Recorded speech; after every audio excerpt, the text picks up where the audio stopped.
ଆପଣଙ୍କ ପଛରେ ବହୁତ ଗାଈ ଦେଖା ଯାଉଛନ୍ତି ଜଗନ୍ନାଥ ବାବୁ, ଏ ଗାଈ ସବୁ ଆପଣ ପାଳିଛନ୍ତି? ଏଇଟା ଧର୍ମସ୍ଥାନ, ଏଇଟା ମୋର ପବିତ୍ର, ମୁଁ କହିଲେ ମୋ ଆଖିରୁ ଲୁହ ପଳେଇ ଆସେ। ଏଇଟା ମୋ ପବିତ୍ର ଜାଗା। ଏଇ ଜାଗାରେ ମୋ ରିଟାୟାର୍ଡ ଲାଇଫ ଟା ମୋର ପ୍ରଭୁଙ୍କ ସେବା ଚାଲିଛି। ମୁଁ ତ ଜାଣିଲି, ଆପଣ ଜାଣିଛନ୍ତି ମୁଁ ଅନେଷ୍ଟ ମେଣ୍ଟେନ କରେ ଆପଣ ମାର୍କେ। ମୁଁ ଏକବାର ସଦା ସର୍ବଦା ପ୍ରଭୁଙ୍କ ଭକ୍ତ ମୁଁ, ଏବଂ ଜଗନ୍ନାଥଙ୍କୁ ମୁଁ ବହୁତ ଶ୍ରଦ୍ଧା ଭଲ ପାଏ। ସାରା ଓଡିଶା ଲୋକଙ୍କ ପାଇଁ ମୁଁ ସବୁ ଜଗନ୍ନାଥଙ୍କୁ ଡାକେ। ଏଇ ଗୋ ସେବା ମୁଁ 150-200 ମୋର ଭଲ ଭଲ ଗାଈ ମୁଁ ରଖିଛି, ତାକୁ ବସିକିରି ଟିକେ ଏଇଟା ଆଜ୍ଞା ସେବା କରେ ପ୍ରଭୁଙ୍କ ପାଖରେ। ଆଉ ପିଲାମାନେ ବଡ ହେଲାଣି, ସେମାନେ ସବୁ ଜଗନ୍ନାଥଙ୍କ ସେବାକୁ ପୂଜା କରୁଛନ୍ତି। କେତେ ଗାଈ ଅଛନ୍ତି ସେଠି? 200। 200 ଗାଈ ରଖିଛନ୍ତି। ଆଜ୍ଞା ଏ କ୍ଷୀର ଦେଖୁନାହାନ୍ତି ଆପଣ ସବୁ କଣ ଟିଭି ମାଧ୍ୟମରେ କରନ୍ତି? ଦେଖନ୍ତୁ।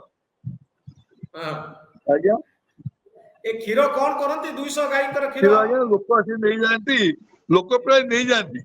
ମୁଁ ଏକବାର ସତ୍ୟ କଥା କହୁଛି, ଏଠି କଣ ହଉଛି ବ୍ୟବସାୟିକ ହେଇନି। ମୋ ହାତରୁ ପ୍ରତ୍ୟେକ ମାସରେ, ସତ୍ୟ କଥା ଏଇଟା, 1.5 ଲକ୍ଷ ଟଙ୍କା 2 ଲକ୍ଷ ଟଙ୍କା ହାତରୁ ଯାଏ। କିଛି ଲାଭ ଇଏ ନୁହେଁ, ଏଇଟା ମୋର ଖୁସି। ଏବଂ ମୋ ଶିଷ୍ୟ ମାନେ ଏଥିପାଇଁ ମତେ ଦାନ ପୁଣ୍ୟ କରନ୍ତି। ତାଙ୍କର ଇଏରେ ଗୋଶାଳା ମୋର ଚାଲେ। ପ୍ରସାଦ ଯୋଉ ହଏ, ଗାଈ ଖାଇବା ପିଇବା ଭଲ, ମୋ ଶିଷ୍ୟ ମାନେ ସବୁ ଦିଅନ୍ତି। ଆନନ୍ଦ হয়, ବହୁତ ଆନନ୍ଦ। କେତେବେଳେ ବହୁତ ଆପଣ ଧନ୍ୟବାଦ। ଆସିବେ, କିନ୍ତୁ ହଁ, ଯିବାକୁ ଆମର ଇଚ୍ଛା ହବନି। ବହୁତ ଧନ୍ୟବାଦ, ବହୁତ ଧନ୍ୟବାଦ ଆଜ୍ଞା ଜଗନ୍ନାଥ ବାବୁ, ଆପଣଙ୍କ ମତାମତ ପାଇଁ ବହୁତ ଧନ୍ୟବାଦ। ଆଜ୍ଞା, ଜୟ ଜଗନ୍ନାଥ। ଜୟ ଜଗନ୍ନାଥ। ଜୟ ଜଗନ୍ନାଥ, ଜୟ ଜଗନ୍ନାଥ।